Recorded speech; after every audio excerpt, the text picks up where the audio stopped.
Baltimore, and I feel like if we're going to make ourselves feel better about things and not having our quarterback here, why not call Buffalo and hear about their woes heading into this third and always important preseason game? Stu Boyer's been doing it up there with the Bills when times were good. Times have not been good here for the better part of the last 2 decades. Now 17th season looking for a playoff berth in the crazy division with the New England Patriots. Stu Boyer joins us from WGRZ in Buffalo, where the wings are good, but the beef on weck is that's the hidden surprise. Only the insiders know about that, right, Stu?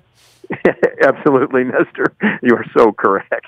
Well, and the Polish food. My wife's Polish, so, I mean, I know about Jaworski always talks about that up there, too, but you get some food up there you can only get in the Buffalo region, as I remember it. Well, you know what? The food up here for many different nationalities, ethnic groups, and cultures is all spectacular. Problem is those chicken wings aren't exactly conducive to keeping your arteries unclogged, if you know what I mean. Well, neither's the blue cheese either, but I don't even want to get into that at this point. How the Bills looking, man? I mean, you're among many I've talked to this week. It doesn't feel like there's any optimism there, and some have compared them favorably to the Jets, or unfavorably maybe in this case. But, this has really been a period of transition for the Pagulas, for what they've tried to do, and the Rex experiment going the other way in the front office. This has been a tumultuous time for the Bills organization, right? Yes, absolutely. And I think whatever optimism there was, not that there was that much, has gone the other way with the trade of Sammy Watkins. I think the addition of Anquan Boldin gave him a little bit of a boost, but then now he's gone too. So I don't think there are too many people, certainly not among the season ticket holders, who are very happy at this moment. The number 17 you mentioned is expected to stretch into 18 in terms of a playoff drought. And a lot of people are really down on this team, and it's hard to blame them.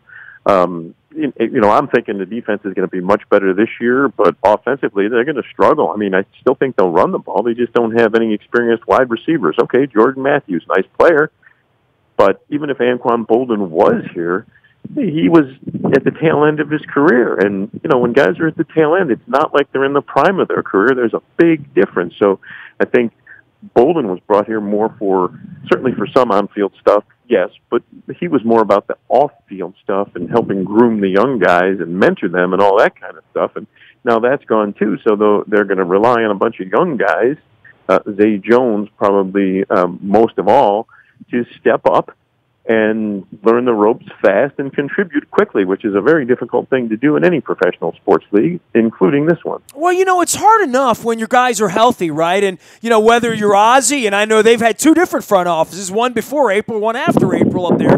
But, you draw it up and you try to stay healthy, you try to have backups, and you try to have a pipeline.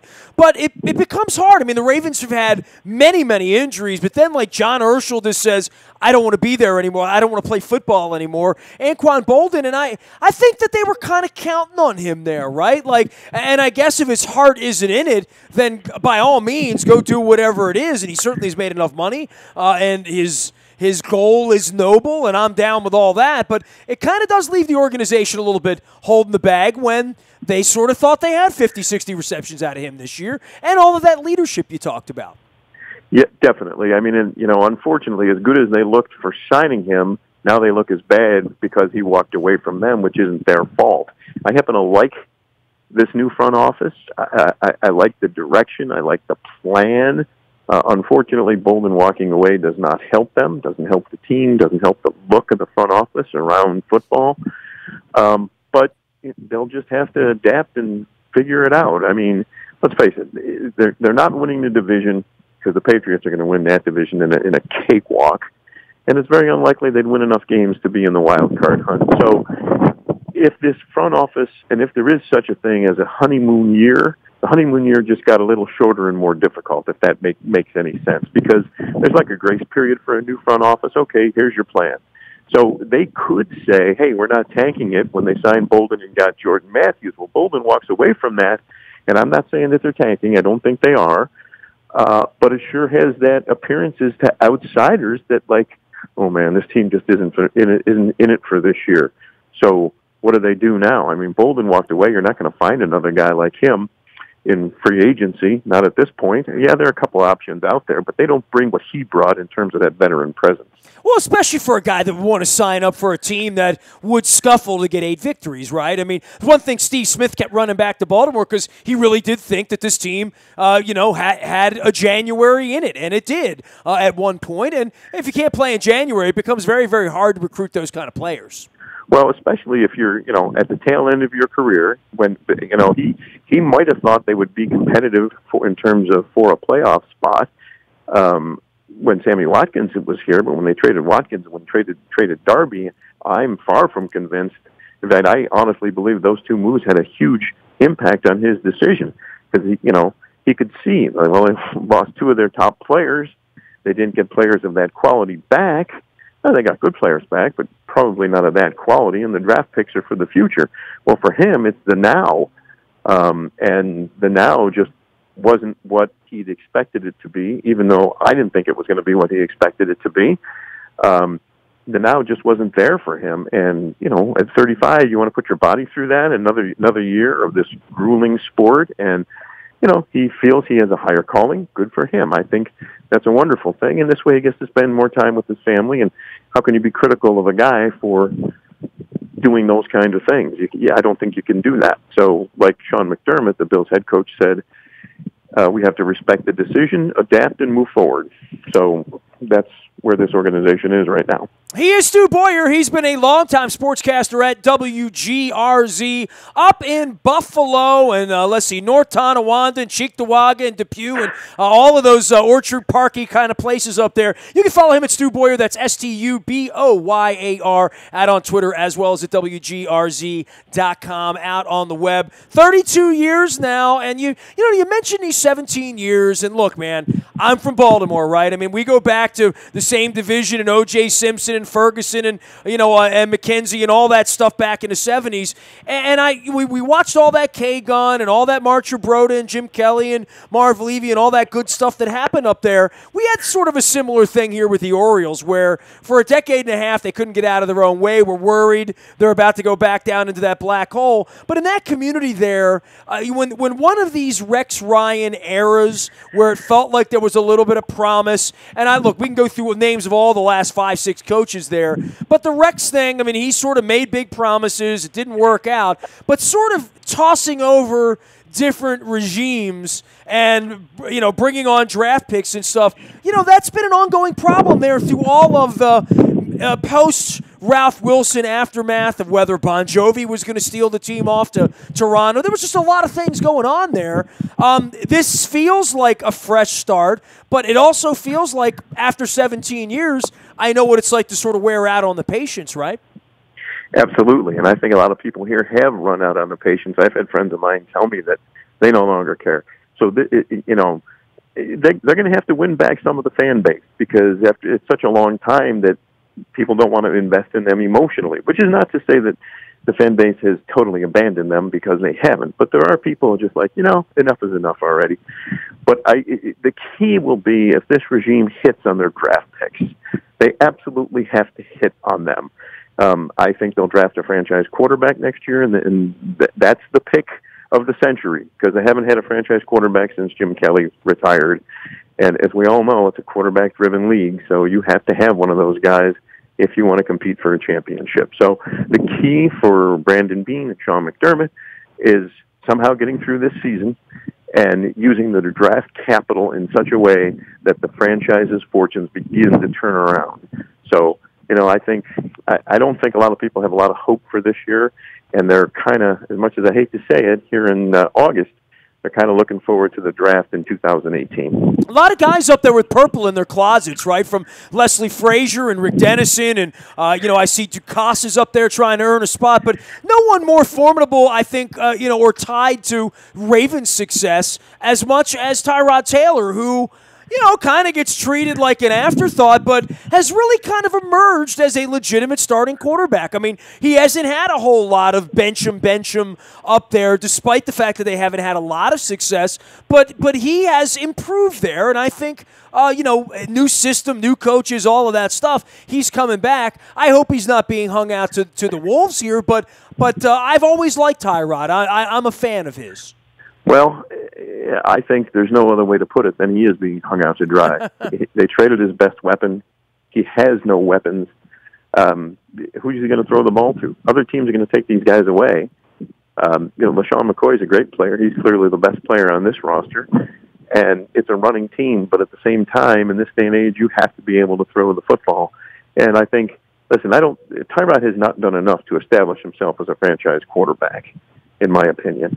And all the good things he does get overshadowed by the things he doesn't do. He still has accuracy issues.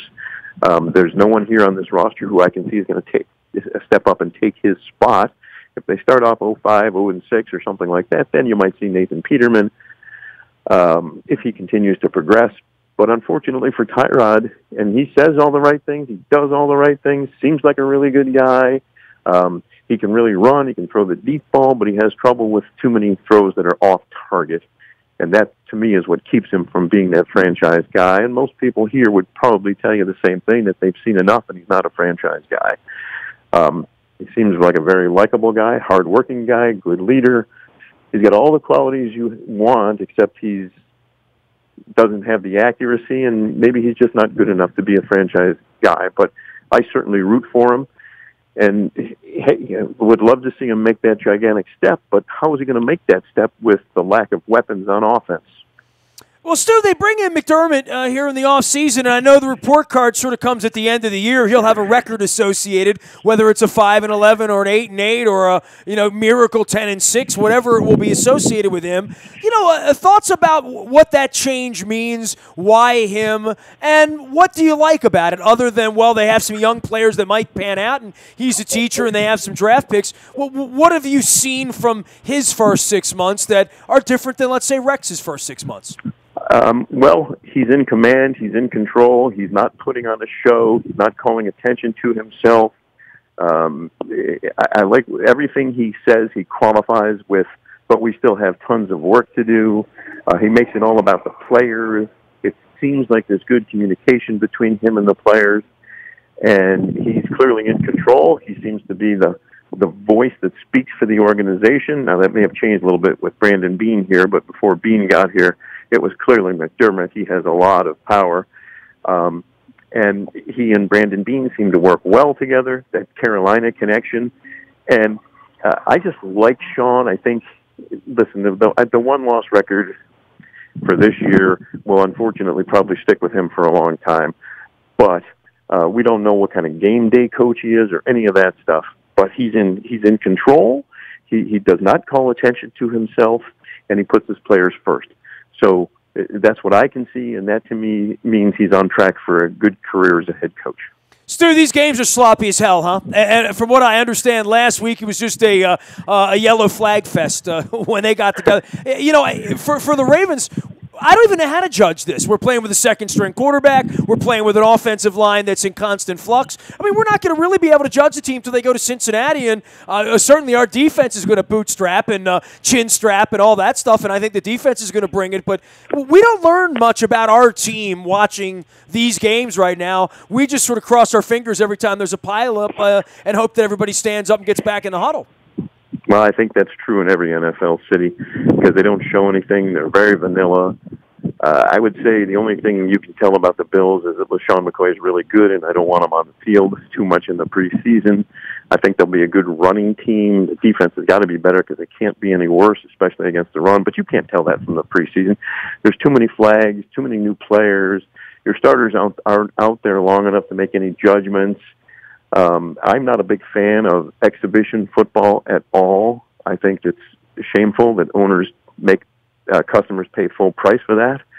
But it is what it is, and yeah, we saw a lot of laundry both weeks, and that's an issue that's plagued this team for a long time. I expect McDermott will get that fixed at some point. Good football teams don't take that many penalties. There's a discipline issue. And, that's something that the Bills really have to work on because essentially when you're taking all those penalties, you beat yourself. And that has to change around here. How he'll do it, I don't know. They've started bringing in referees to practice. So Will that help? It certainly can't hurt, but that's a huge issue, are the flags. They have to stop. And beyond that, there's really very little that you can glean from preseason football. Hey, dude, always a pleasure, man. You've been doing it so long up there, and I always have a good time when I'm in Buffalo. I don't dog Buffalo. And, hey, I did see the next eclipse is coming right through Buffalo. So, it's on the list of considerations for 24, if not if the Ravens get up there sometime soon. Well, we'd love to see you, Nestor. And, some of the sarcastic folks have been saying what comes first, the Bills' playoff berth or the eclipse in 2024. So I'm going to go with hopefully it's the Bills' playoff. And not that you would ever be sarcastic, Stu, right? Not me, never. No. Hey, great having you on, man. Always a pleasure, and we'll see Tyrod and the fellows when they get in here this weekend. Thanks for the call, man. Thank you, Nestor. Glad to be on with you. You got it. Stu Boyer, he's a legend up there in Buffalo, 32 years, WGRZ. You can follow his journey at Stu Boyer. That's STUBOYAR. Go check him out at WGRZ.com as well. You can find me out in the bay at Toyota.com. Audio Vault 24 hours a day from anywhere in the world on your mobile device by downloading the TuneIn Radio app. We come in wherever you come in. Big thanks to buy at Toyota.com for their sponsorship of that. And don't forget our morning newspaper ships to your email inbox at 7 a.m. each and every morning. That's all powered up by Planet Fitness and PlanetFitness.com, where it's still $10 a month to get in the best shape of your life. If you are in the shape that's going to bring you over to London with us next month, we are taking a bunch of folks with us. We're staying on the east side, the Docklands area. We have a gathering on Saturday afternoon about 2 blocks away from the Emirates Air cable car. It's one of the coolest things in London. Really looking forward to having a little purple festival of purple over the Thames on the way to the O2 Arena. We're going to have some beers, some fish and chips, and a gathering at 11 a.m. on the Saturday before the game. Toss me an email, nasty@WNST.net. Like Mr. Angelos, I'm a very available individual. Toss me a note. We'll see you over there. Facebook, Twitter, LinkedIn, Snapchat, Instagram, streaming live on our Facebook, as well as our YouTube WNSTV channel. And last but never least, we're trying to get Joe Flacco back out on the field. The Orioles have some ups and some downs. If there's any breaking news, it is our best service. You know this for a decade now. The WNST Tech Service, all brought to you by Coons Ford of Security Boulevard. And, of course, Dennis will be here on Thursday from 3 until 5, driving you home with the SSV on WNST. I'm looking forward to joining him as well as we get ready for the aforementioned fake football with the Bills and the Ravens. I am Nestor. We are WNST.net, AM 1570, and WNST Towson, Baltimore, and we never stop talking Baltimore sports.